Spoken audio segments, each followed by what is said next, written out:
Hello? Hello? Mic test.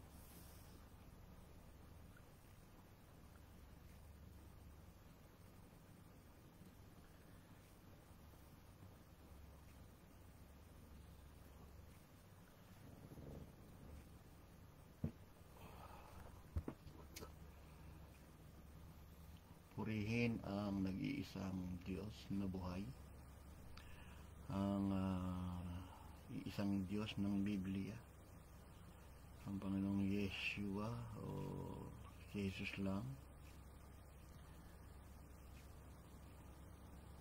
Yan lang ho ang laman ng Biblia. Yung 1 Peter 1:10-11, yung mga propetang nagsipanghula sa OT ay Espiritu na ni Kristo ang sumasa kanila. 1 Peter 1:10-11. Ngayon, itong live ko na to ay para magising, no? Itong mga sandamakmak na anti-Kristo na kumalat sa buong mundo na hindi inuunawa itong 1 Timothy 3:16 na wala na dapat na pagtatalo, no? Sabi nga dyan wala nang pagtatalo, ito ang hiwaga ng ating relihiyon, sabing gano'n. Kaya nga sabi dyan, without controversy, no? Ngayon dito sa live ko na to, yung mga sekta dyan na nagsisipagkalat na mag-ama yung Diyos at kesyo tatlo Diyos, at meron namang si Jehovah Yahweh hindi nalaman na yun ay si Jesus din.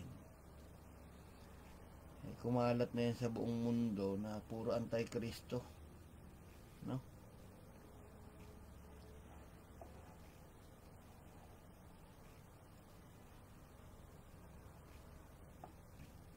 Ngayon, hahamunin natin silang lahat. Ilabas niyo yung tatay ni Jesus kung meron sa 1 Timothy 3:16. Ano?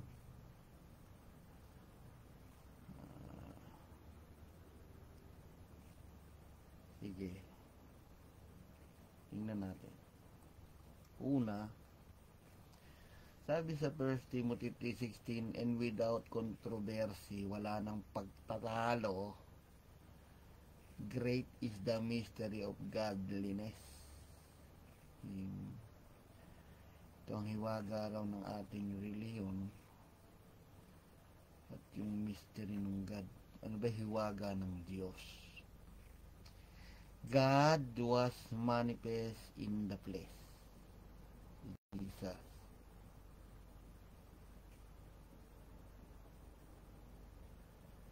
Justified in the Spirit, si Jesus. Sin of angels, si Jesus.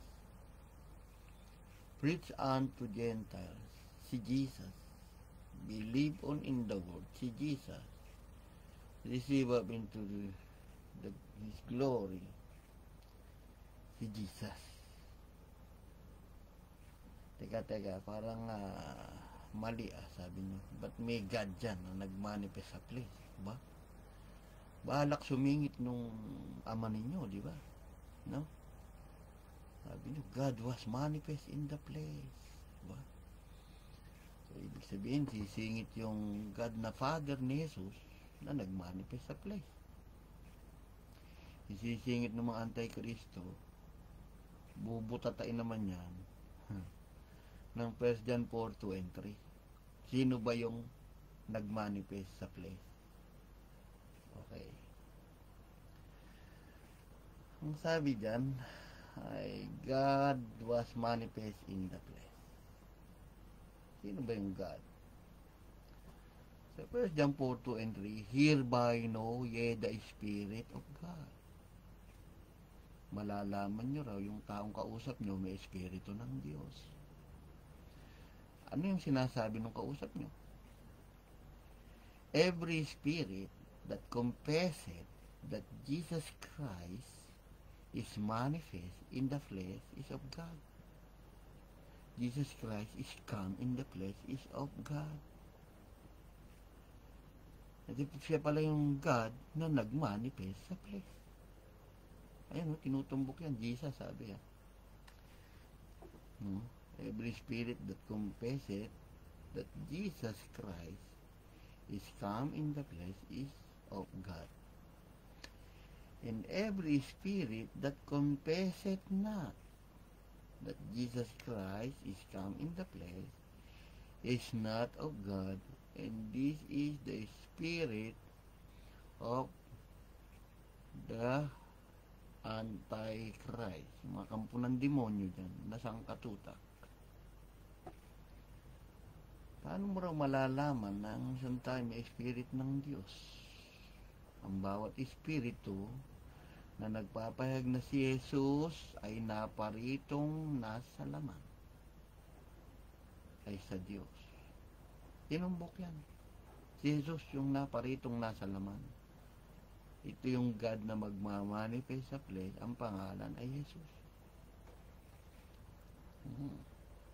And every spirit that confesseth not, yung mga espiritu na nagsasabing hindi yung Diyos, ay nagmanifest sa laman na si Jesus. And this is the spirit of the Antichrist. Ngayon, sino tong nagmanifest na God na to sa flesh? Di ba? God, Jesus, was come in the flesh. Jesus manifest in the flesh. Hindi ninyo po pwedeng palitan ito nung tatay ni Jesus. Bakit? Nakalagay na nga doon nakalagay na sa 1 John 4:2 and 3 na yung ikakalat nyo na nagmanifest sa flesh ay si Jesus.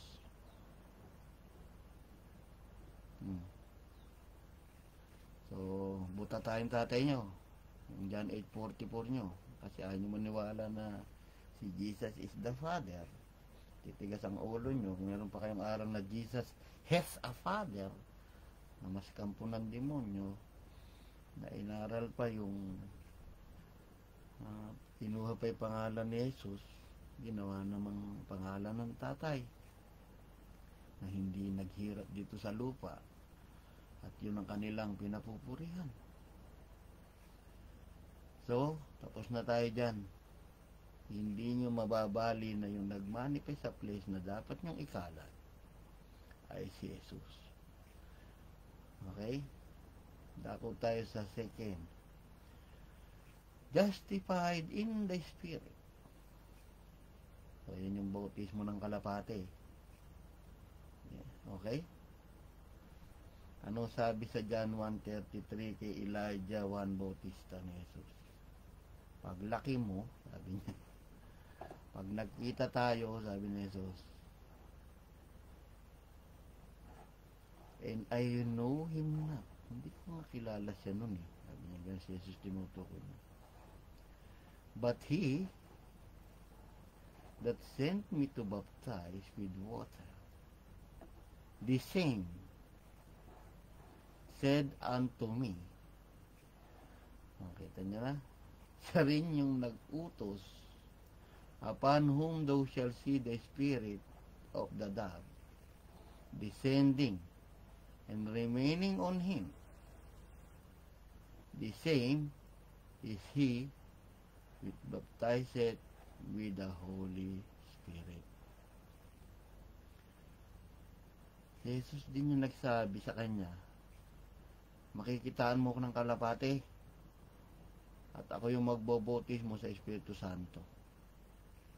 Tama yun. Yun ang nakahula. Kayo binabotismohan, magsabi ni Juan, ang kasunod ko ang magbobotismo sa inyo sa Espiritu Santo. Sino ang nagsabi kay Juan bago pa siya ipanganak na makikita mo ang kalapate pag lumaki ka? Si Jesus din. Foretold na yung kalapate. Kaya kayong mga galunggong, magtinda kayo ng galunggong, mag-adobo kayo, tapos magprito kayo ng galunggong, ano. Iprito nyo yung mga aral nyo na 3 daw yung bautismo sa Jordan. Ha? Okay. So, pinatunayan natin na justified by the Spirit. Sabi nga dyan, the Spirit of the dove na bumaba sa kanya, siya yung magbautismo. Sabi nga ni Juan, hindi ko nga siya kilala dun eh. Pero siya na bago pa ako pinanganak eh. Di butatanan naman kayo ngayon sa justified in the Spirit. Ala na may tatay nyo. Iyak. Ngayon sa sin of angels. Nako, without controversy, great is the mystery of godliness. Sin of angels. Nakita ba ng maanghel yung tatay nyo? Basahin natin Mateo 4:11. And the devil, yung ama nyo, leaveth him, and behold, angels come and ministered unto him. Yung ama nyong Diablo, ay mga anti-Kristo, pag hindi nyo Diyos si Kristo, siya na nga yung God sa oting dumating, hindi nyo pa tinanggap. So angels come and ministered unto him. Pinaglingkuran daw sa Jesus, mga anghel. Kanino ba nagmi-ministered ang mga angel? Mga takipis. Gumising kayo. Sa Diyos lang naglilingkod ang mga anghel. Sabi, seen by the angels, tuloy natin. Sa Luke 2:13-14, nakita ba ng anghel si Jesus? Nung baby si Jesus, and suddenly there was with the angel of multitude. Naku po, inumog pala ng mga anghel si Jesus ng baby eh. And the heaven was praising God. Naku sana sabi rito, praising yung God nyo sa heaven. Bababa pa ba yung mga anghel at magpe-praising God? Sabi nga sa inyo, Luke 1:68, 67-68, God of Israel, dinalaw kayo eh. So sabi rito, praising God. Ano yun, yung mga anghel, engot-engot ba yun? Bumaba sa lupa, pinipraise yung Diyos. Bakit nandyan? Ba't si Jesus sila nagpunta doon sa sanggol? Nakuha nyo na. Sa Lucas 2:33, nakakausap pa ni Simeon ng Diyos. Mag-review kayo. Pwede na ako mamatay, o Diyos ko, sabi niya sa sanggol. Ano? Okay. So, glory to God daw dun sa baby. In the highest on earth. Nakakita pala ng angels, no? Sa John 1:51, sabi ni Jesus, katotohanan, nasabi ko sa inyo, hereafter you shall see heaven open. Makikita nyo raw bukas yung langit. Ba't ibinukas? Kasi yung daw angels of God, hindi angel ng Satanas. Angels of God ay magbababat panaog dun sa anak ng tao na si Jesus. Anak ba siya ng tao? Bubutatain kayo niya sa John 3:13. Mga aral yung pulpol na namulot para talunin at labanan si Kristo, ibasura nyo lahat yan. Ha? Sa John 3:13, anong sabi? Kung ang Son of Man, anak ng tao lang daw si Jesus, dati na hong tagalangit yan. Basa. John 3:13. Ayan, no? Bago nag-John 3:16 na for God na singular so loved the world that He gave His begotten Son daw. Saan kukuha yun ng Son? Singular nga yung God. Daming mga antichrist, no? For God so loved the world sana. Hindi naman nila nakilala kung sino itong Son of Man na dati na palang nagbababat panaog sa heaven. Walang anak ang Diyos. Walang mag-amang Diyos. Isang Espiritu lang ang Diyos. Mag-isang naglatag ng langit at lupa. Kaya yung mga kukutin nyo, Tanggalin yung mga basura ni Satanas na inilagay sa inyo. John 3:13, and no man ascended up to heaven that he that come down from heaven. Yung bubat umakyat, yung anak ng tao, taga-langit na. Natawag nyo lang yan anak ni Maria. Susunod, pang-apat. Wala nang pagtatalo to, mga galunggong na anti-Christ. Yung kulit-kulit nyo eh. Kaya lang kayo nagtatalo-talo, din nyo kilala yung Diyos eh. Sinabi nang without controversy eh. Number 4, preach unto Gentiles. Si Jehovah ba? Si Allah ba? Sino pang Buddha, Poncio Pilato na pinangaral sa mga bansa? Sa Hentil? Sino? Sino ang pinangaral sa Hentil na naka-prophecy? Naka-prophecy na si Pablo saka si Jesus yan. Sino ba'y preach unto Gentiles? Basa. Ito ang katuparan ng hula ni Isaiah patungkol kay Salo at kay Jesus. Ano sabi sa hula? Isaiah 49:6. Yung punta mo tayo sa prophecy. Sinabi ni Yahweh sa akin, may sinabihan, Israel na aking lingkod, may mas mahalaga pa akong paggagawa sa iyo. Bukod sa pagpapanumbalik sa mga Israelitang nalabi, ay gagawin kitang tanglaw ng mga hintil upang lahat sa daigdig ay maligtas. Ano sabi ni Saulo, ni Pablo? Sapagkat ganito ang inutos sa amin ng Panginoon. So, isa siya sa Israelita.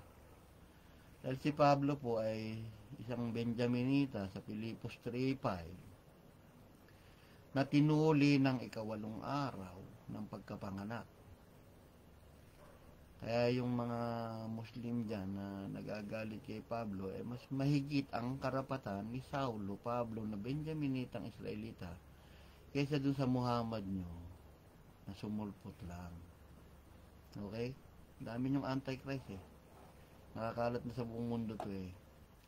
Inilagay kita na maging ilaw ng mga hintil upang mabalita mo ang kaligtasan hanggang sa dulo ng daigdig. So, sino yung preach unto Gentiles na naka-prophecy? Si Allah, mali. Si Jehovah, Yahweh, mali. Si Buddha, mali. Eh, kailan ba kayo tumama? Wala naman kayo tinatamaan dahil sa paghahangad nyo ng pera. Tinatago nyo yung katotohanan sa mga tao. So, tandaan nyo, ang taong nakakita na ng kanyang hinahanap, ang kauna-una ang gagawin niya, titigil yan sa paghahanap dahil kilala niya na yung Diyos. Wala nang pagtatalo, talo pa kayo ng talo. Mga galunggong talaga kayo lahat. Puro kayo mangmang, sabi nga ni Saulo. Mga isinumpa na nangangaral ng iba. Hindi ko ito tinanggap sa tao. Sabi nga sa Galatia 1:12-13 eh. Ni tinuro man sa akin ng tao. Si Jesucristo nagayag sa akin ito kung paano sa dati kong pamuhay Hudyo ay inusig ko ang iglesia ni Kristo, ang iglesia ng Diyos, hindi ng tao, ni Manalo. Ang dami niyong nagkalat na anti-Christ. Pagsisihan niyo yung mga basura ng aral niyo. Grabe kayo. Pinaglululoko niyo yung Bible, pinaglululoko niyo yung sarili niyo. Sinabi na nga walang pagtatalo. Yan na yung great, the mystery of godliness. Para naman sa mga Amerikano, ito yun. Hindi naman ako nag-i-English eh. So, hath the Lord commanded us, sabi sa Acts 13:47, say, I have said thee to be the light of Gentiles, that thou should be for salvation to the ends of the earth. The prophecy of that you can find in Isaiah 49:6. And he said, it is the light thing that thou shouldest be my servant to raise up the tribes of Jacob. Sa 12 tribes. Tama, si Saulo yun, Benjaminita. and to restore, preserve the Israel, and so give for light to the Gentiles, salvation to the end of the earth. So, bali ang light of the world, si Jesus. Ginamit si Pablo na nakaprapisi na magkalat ng salvation unto the end of the earth na Gentiles. Yan ba sabi kanina? Wala nang pagtatalo, preach unto Gentiles. Sino ba pinreach sa Gentiles? Hoy, gising. No? Mga kampong kayo ng dilim. Dito nga nakikilala niyo yung mga Antichrist. No? Ako tayo sa number 5. Believe unto the world. Siyempre, si Jesus na yan. Hindi naman na dapat explain dahil nakasulat doon, naipangaral sa lahat ng bansa. Pinaniwalaan ng lahat. Kaso, kami lang ang naniniwala mga patripasyon na si Father. Kayo naman, naniwala kayo na si Jesus ay may Father. Mag-ama Diyos nyo. Okay. Isa lang ang Diyos. Tahimik niyo utak nyo. Pag may isa pang Diyos dyan, Satanas na yan. 6. Without controversy, receive up into glory. Umakit sa langit. Totoo naman. Revelation 4:2, si Jesus lang yun. Siyang nakaupo. Revelation 7:17, si Jesus sa gitna ng trono. Revelation 4:8, yung banal-banal ng Isaiah 6:3, si Jesus din. Wala na may tatay nyo sa Bible. Yung diablo na pinangangaral nyo. Na kay Jesus may tatay. Gumising kayo. Yan yung ama na nagkatawan tao, sinabi na nga. Yan yung Diyos. Walang ama yan. Tandaan nyo itong sinasabi ko sa inyo, malalaman nyo espiritu ng kausap nyo. Every spirit confesses that Jesus Christ is coming in the flesh. Wow, nagkatawan tao. Sino nagkatawan tao? Di yung God. Dahil God manifest in flesh dun sa Timothy 3:16. Jesus nga yun. Jesus nga yung nag-come in the flesh. Kapag di nyo sinabi na hindi siya nag-come in the flesh, yun yung God na yun na nag-manifest sa flesh. Sa 1 Timothy 3:16. Hindi yung ama nyo. Hindi nyo pwedeng palitan yun ng ama nag-manifest sa flesh. Si Jesus yung ama na yun. Yung ama yung diablo kasi sinisingit nyo eh. Ang tinutukoy kong ama nyo, yung John 8:44. Ako, ama ko si Jesus. Ako'y kanyang anak. Sabi nga sa Revelation 21:7, lahat na magtatagumpay, ako'y magiging Diyos niya. Siya'y magiging anak ko. Sa isang Diyos na ating tagapagligtas, sa pamamagitan ni Jesucristo na ating Panginoon, sumakanya nawa ang kalwalhatian. Para nga na pag-haharit ka pangyayari sa kaunahan ng panangalit, magpakailanman siya naman. Sumakanya, hindi sumakanila. Yung pamamagitan, siya na yun. Iba yung namamagitan sa pamamagitan. Ang namamagitan, third party yan. Sinabi sa pamamagitan mo, nanalo yung kaso, ikaw may tinutumbok doon. So, wala ang tatay nyo. Bisit nyo po ang Patripasyanism. Yan ang original na paniniwala ng mga apostol. Si Jesus ang kanilang ama. Dahil si Jesus lang ang Diyos ng Biblia. Tandaan nyo yan, Espiritu na ni Cristo yung nandyan na nagkukwento. 1 Peter 1:10-11, basahin nyo. Si Panghuli mga propeta at Espiritu ni Cristo nasa kanila.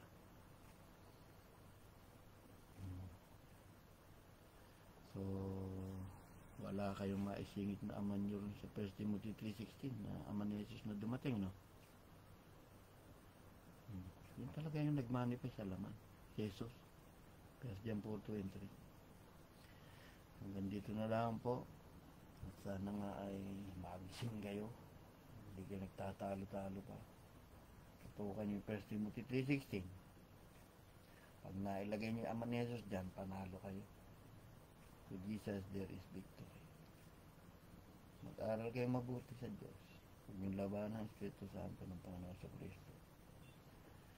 Sa 1 Corinthians 2:16, yung nakakaalam ng pag-iisip ng Panginoon upang turuan siya. Ngunit nasa atin ang pag-iisip ng Panginoon. Si Kristo yun. Nasa atin pag-iisip ni Kristo. Karoon naman kayo ng logic. Sabi nga sa Roma 8:9, wala na sa laman kundi nasa Espiritu. Tumitira sa inyo ang Espiritu ng Diyos. Kung walang tumitira ang Espiritu ni Kristo, sa demonyo kayo, wala kayo kay Kristo, wala kayo sa Diyos. Marunong naman kayong logic, ano? Yung mga IQ naman siguro kayo. Kung wala, humingi kayo ng karunungan sa Diyos, bibigyan niya kayo. Kasulat yun sa Santiago. Sa iyong papuri, pagganang pagdakila, sa iyo ang Panginoong Yeshua, Hanasfi, bimili kayo din, Jesus Christ of Nazareth. Niyan ko na po yung video ko, nahamon ko kayong lahat. Wala nang pagtatalo, ilabas niyo kung may tatay, si Jesu Cristo, sa 1 Timothy 3:16. Amen.